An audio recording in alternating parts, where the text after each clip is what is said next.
रोजाना सबसे पहले अनुपमा सीरियल देखने के लिए हमारे चैनल को सब्सक्राइब करें। एपिसोड के स्टार्टिंग में हम दिग्विजय को देखते हैं जिसको बार बार अनु की बातें ही याद आती है। अनु ने बोला था कि सर आपको क्या ही जरूरत थी हमारे परिवार के मामले में पढ़ने की। दिग्विजय जा रहा होता है तभी बंकु उसके पास आता है। वो बोलता है कि सर अनु दीदी इतना परेशान हो रही थी, आपको ढूंढ रही थी, काम नहीं करना है क्या? दिग्विजय बोलता है कि मुझे फिलहाल कुछ नहीं करना, अकेला छोड़ दो। दिग्विजय बंकू को बोलता है कि तू सामान पैक कर लेना, हम आज ही यहाँ से जा रहे हैं। बंकू बोलता है लेकिन सर। दिग्विजय बोलता है जितना बोला है बस उतना ही करो। आगे हम अनु और बाबूजी को देखते हैं। अनु बोलती है मतलब कैफे पर ताला रखना, सर का घर उनसे छिन जाना, सब कुछ रणविजय की वजह से नहीं मेरी वजह से हुआ था। बाबूजी बोलते हैं तुम्हारी वजह से नहीं, उन लोगों की वजह से जिन्होंने बेवजह तुमसे दुश्मनी बांध ली है। देख दिग्विजय ने कुछ भी गलत नहीं किया है, उल्टा हमारी वजह से उसकी ज़िंदगी में परेशानियाँ आई है। अनु को याद आता है कि कैसे कैफे पर ताला लग गया था। अनु बोलती है बाबूजी मेरी वजह से उनका उनसे सब कुछ छिन गया। वो कैफे, वो गांव, वो घर उनकी दुनिया थी, लेकिन मेरी वजह से सर की दुनिया उजड़ गई। सब कुछ मेरी वजह से हुआ है। और मैंने क्या किया, मैंने ऊपर से उन्हीं को चार बातें सुना दी। बाबूजी बोलते हैं कि देख अनु, तूने मुझे पहले बताया था ना कि दिग्विजय ऐसा नहीं है। वो भले ही थोड़ा अकड़ू था, थोड़ा अलग था, लेकिन वो किसी पर ऐसे बेवजह गुस्सा नहीं कर सकता। लेकिन हमेशा दिग्विजय ने तेरा साथ दिया था क्योंकि तू सही थी और दुनिया गलत थी, और आज भी दिग्विजय ने तेरा ही साथ दिया है। लेकिन अनु आज गलती तूने की है, तूने आज उस भले आदमी का साथ नहीं दिया, तुझसे गलती हो गई। अनु रो रही होती है। अनु रो रही होती है और बोलती है कि बापूजी मुझसे बहुत बड़ी गलती हो गई है, मैंने क्या कर दिया। इधर हम दिग्विजय को देखते हैं जो कि एक बेंच पर जाकर बैठ जाता है। अनु को याद आता है वो कैसे दिग्विजय के घर में गई थी, वहाँ पर कैसे उसने कितने दिन गुजारे हैं, कैसे हर बार दिग्विजय ने अनु की मदद की है। इधर दिग्विजय को याद आता है कि वो लोग कैफे में कितने ज़्यादा खुश थे, लेकिन अचानक से सब कुछ बदल गया। इधर दिग्विजय बोलता है कि ये मैंने क्या कर दिया। दूसरी तरफ अनु बोल रही होती है कि मैंने बहुत बड़ी गलती कर दी, ये मैंने क्या ही कर दिया। बाबूजी बोलते हैं कि कोठारी परिवार हीरो के व्यापारी है वो लोग, लेकिन वो लोग असली हीरे को नहीं पहचान पाए, लेकिन मैं गरीब बाप, मैंने एक असली हीरे को पहचाना। दिग्विजय जो है वो असली हीरा है। अनु तुम और दिग्विजय बिल्कुल एक जैसे हो, तुम दोनों को ही संतान खोने का दुख मिला है। भले ही तुम लोगों के रास्ते अलग अलग हो, लेकिन दर्द तुम लोगों का एक जैसा था। सामने वाले अलग थे लेकिन संघर्ष एक ही था, परिवार अलग थे लेकिन बलिदान एक ही था। दूसरों के लिए लड़ने वाली के लिए आज वो पूरी दुनिया से लड़ गया। जो तू हमेशा दूसरों के लिए करती है ना, आज उसने वो तेरे लिए किया है। देख तुम दोनों का भाग्य भी एक ही है। लोग तुझे गलत समझकर तुझे सजा देते थे, आज तूने उसको गलत समझा, उसको सजा दे दी। लोग तेरी बात को पूरा सुने बगैर ही तुझे अपना दुश्मन मान लेते थे, और आज तूने भी उसकी बात पूरी नहीं सुनी, उसको अपना दुश्मन बना लिया। अगर दिग्विजय चाहता तो वो भी इल्ज़ाम लगा सकता था, वो बोल सकता था कि बेटी तो वो पहले ही खो चुका है, उसने बेटी का सपना भी खो दिया। लेकिन उसने तुम पर इल्ज़ाम नहीं लगाया, बल्कि वो तुम्हारा साथ दे रहा है। दिग्विजय तेरा साथ दे रहा है क्योंकि बेटा वो अच्छे से जानता है कि वो तेरा साथ दे रहा है और तू बिल्कुल सही है, लेकिन आज तूने गलत किया। अब मेरी बात को ध्यान से सुन। समय बहने वाली नदी है, उसमें बहुत कुछ बहता है, दुख सुख, लेकिन कभी कभी उस नदी के अंदर शाम की आरती का दिया भी चला आता है। उस दिए के सामने से हटते नहीं है बेटा। दिग्विजय हमारे लिए उस दिए के बराबर ही है, उसको हमारे जीवन में उजाला करने दें। आगे हम प्रेम को देखते हैं जिसके गाल पर थप्पड़ का निशान होता है, उसका राही भी उसी के पास होती है। आगे हम दिग्विजय को देखते हैं, वो अपने पास देखता है कि अनुपमा बैठी है। बोलता है कि सॉरी अनुपमा जी, मैंने बहुत बड़ी गलती कर दी। उन्होंने आपके बारे में जो कुछ भी बोला उसके बाद मुझे उनकी गलती याद आ गई और मेरा हाथ उठ गया। अनुपमा जी उन्होंने गलत किया तो मुझे बस उनकी गलती याद रही, लेकिन मैं ये भूल गया कि आपका उनके साथ क्या रिश्ता है। मुझे पता है आप सब कुछ भूल सकती हैं, लेकिन रिश्ता नहीं। वो आपके दिल से जुड़े हुए रिश्ते हैं, वो आपकी बेटी और दामाद हैं। अनुपमा जी मैंने बहुत बड़ी गलती कर दी। अगर कोई परेशानी थी तो मुझे आप लोगों के पास आना चाहिए था, लेकिन मैं तो वहाँ चला गया, मुझे उस घर में जाना ही नहीं चाहिए था। चला भी गया तो मुझे गुस्सा नहीं करना चाहिए था, अगर गुस्सा आ भी गया तो मुझे हाथ नहीं उठाना चाहिए था। वो लोग मेरे बारे में कुछ भी बोल रहे थे, मैं सुन रहा था, लेकिन उन्होंने जैसा ही आपके बारे में बोला तो मुझसे हाथ उठ गया। मैंने हमेशा आपको किसी औरों के लिए लड़ते हुए देखा है, तो मैंने सोचा कि मैं इस बार आपके लिए लड़ता हूँ, और मैं लड़ गया उन लोगों से।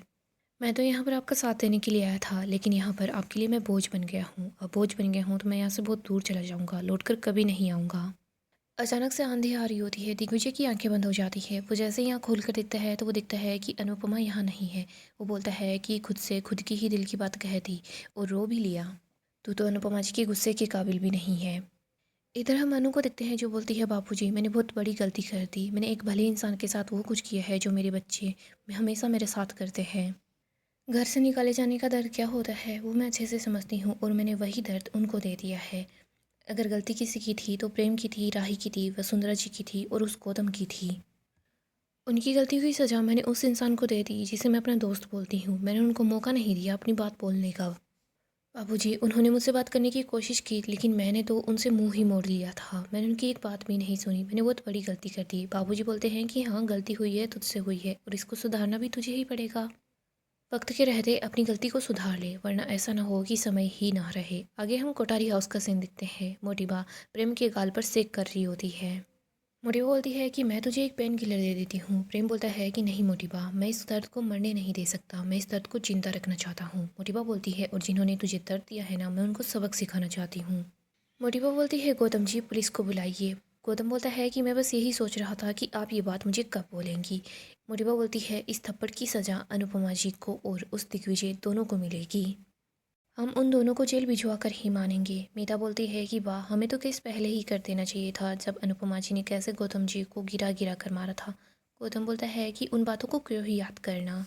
मीता बोलती है क्यों नहीं गौतम जी, आपको याद नहीं है कि कैसे अनुपमा जी ने आपको कुत्तों की तरह मारा था, आपका ढोल भी बजा दिया था, उन्होंने आपको मार मार कर नीला कर दिया था। वाह, अगर हम लोग उस टाइम केस कर देते ना तो शायद अनुपमा जी का दोस्त आकर ऐसे प्रेम को थप्पड़ नहीं मारता। मोटिबा गुस्सा करती और बोलती है मीता, तुम चुप कर दो। मोटिवा बोलती है गौतम जी, आप अनुपमा जी और दिग्विजय उन दोनों को जेल भिजवाने की तैयारी कीजिए। ख्याति बोलती है कि आप बात को क्यों बढ़ा रही हैं। वाह, प्रेम बोलता है कि बात तो उन दोनों ने बढ़ाई है और इस बात को ख़त्म मैं करूँगा। इस थप्पड़ ने मेरे अंदर जो नफ़रत की आग जलाई है ना, वही आग मुझे कामयाबी तक लेकर जाएगी। मोटिबा, आप मेरी एक और बात सुन लीजिए। आज के बाद आप उस औरत के नाम के आगे चीन नहीं लगाएंगी। आप उनको बस अनुपमा जोशी बुलाएंगी। जो औरत इज्जत के काबिल ना हो उसके नाम के आगे जी भी नहीं लगना चाहिए। आज से वो आदमी सिर्फ दिग्विजय है और वो औरत सिर्फ अनुपमा है। ना वो माँ है, ना वो गुरु है, ना ही कुछ और है। प्रेम की इस बात की वजह से सब काफ़ी ज़्यादा हैरान हो जाते हैं। प्रेम सिक्का उछालता है और बोलता है कि ज़िंदगी के दो पहलू होते हैं, एक प्यार और दूसरा नफरत। अनुपमा जी ने आज तक सिर्फ मेरा प्यार देखा था, लेकिन अब सिक्का पलट चुका है। अब अनुपमा जी सिर्फ और सिर्फ मेरी नफरत देखेंगी। ख्याति प्रेम के पास आती है और बोलती है कि प्रेम चुप हो जाओ, वरना तुम्हारे दूसरे गाल पर भी सिकाई करनी पड़ेगी। तुम अपनी माँ को नाम से बुलाओगे? तुम्हें याद नहीं है क्या तुम्हें ये थप्पड़ किस वजह से मिला था? अरे अनुपमा जी, तो तभी प्रेम गुस्सा करता है और बोलता है कि जी मत लगाओ, वो सिर्फ अनुपमा जोशी है और कुछ नहीं। राही बोलती है प्लीज़ प्रेम, इतना ज़्यादा गुस्सा मत करो। प्रेम बोलता है कि राही, गुस्से का वक्त गया, अब तो सिर्फ नफरत का वक्त है। और राही, अगर तुम्हें ऐसा लगता है कि तुम्हारा पति गलत है, तुम्हारी माँ सही है, तो भी तुम्हें अपने पति का साथ देना होगा, अपने ससुराल वालों का साथ देना होगा। प्रेम बोलता है राही, दोगी ना मेरा साथ? अनिल बोलता है कि प्रेम, ये कैसा लॉजिक है, कोई भी गलत का साथ नहीं देगा। तभी प्रेम गुस्सा करता है और बोलता है कि पति पत्नी के बीच मत बोलो काका। प्रेम बोलता है बोलो राही, तुम्हें एक चीज़ को चूज करना पड़ेगा, या तो तुम बेटी बनकर रहो या फिर तुम बीवी बनकर रहो। श्रुति बोलती है राही, तुम इतना क्या सोच रही हो, प्रेम तुम्हारा पति है। ख्याति बोलती है और अनुपमा जी माँ। श्रुति बोलती है नहीं, राही की माँ सिर्फ मैं हूँ। इधर मोटिवा बोलती है राही, तुम चुप क्यों हो, कुछ तो बोलो।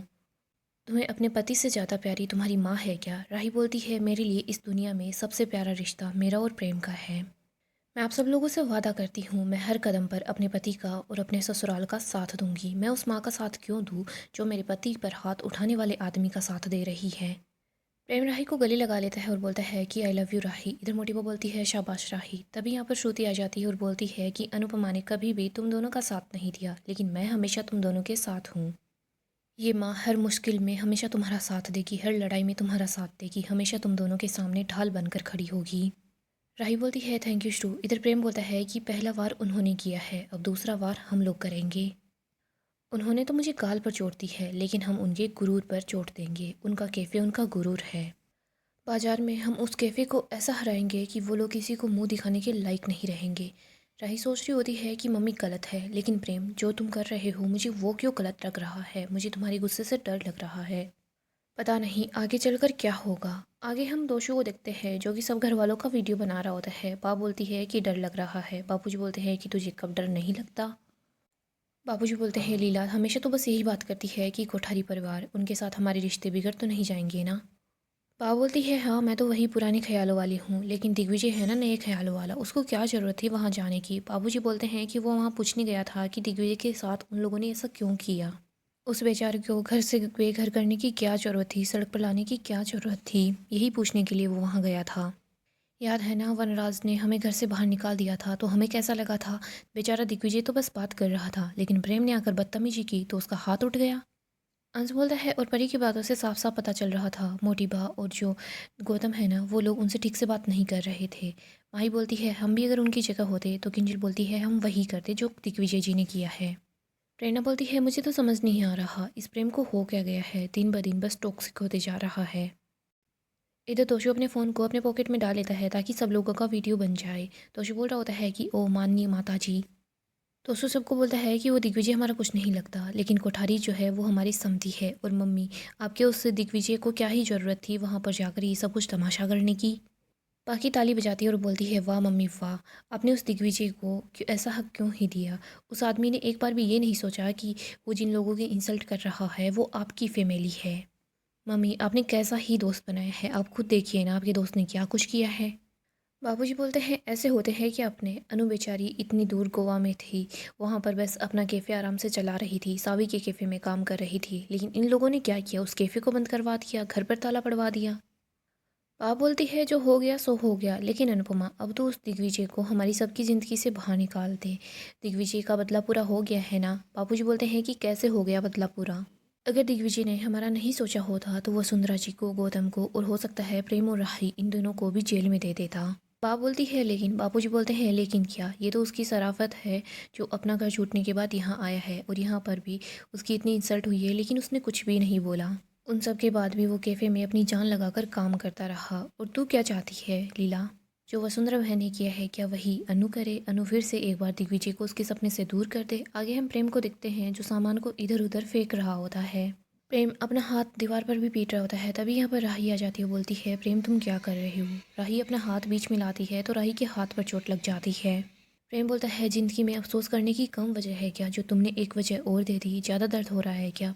राही बोलती है, तुमसे कम हो रहा है प्रेम, मैं खुद दर्द सह सकती हूँ लेकिन तुम्हें दर्द में नहीं देख सकती।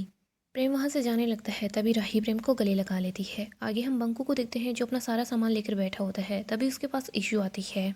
बंकू इशू को यहाँ देखता है, वो बोलता है कि जैसे ही सर ने मुझे बोला कि सामान बांध लो तो मुझे कुछ समझ नहीं आया, फिर जब तुम्हारी बात की और तुम्हारी माँ की बात सुनी ना, तो मुझे लग रहा है कि सर ऐसा कभी नहीं कर सकते, सर जानबूझकर अनु दीदी को कभी भी दर्द नहीं पहुँचा सकते। इशू बोलती है, इतने दिन हो गए दिग्विजय सर के साथ रहते, इतना तो मैं भी उनको पहचान गई हूँ, मैं यहाँ पर तुमसे कोई सफाई मांगने नहीं आई हूँ। बंकू बोलता है, फिर आप यहाँ पर क्यों आई हो?